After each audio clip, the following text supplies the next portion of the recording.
গামছা আনতে গেছে, গামছা তো চেলি কাপড় আনতে গেছে।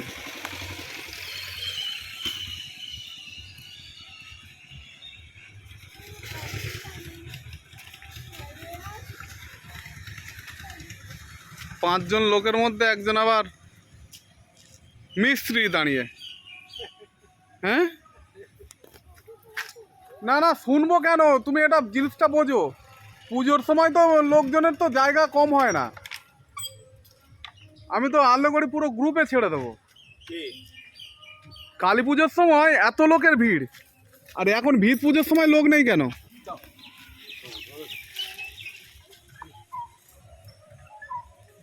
কত বাবুদের দাদাদের দাদাগিরি থাকে কালী পুজোয়।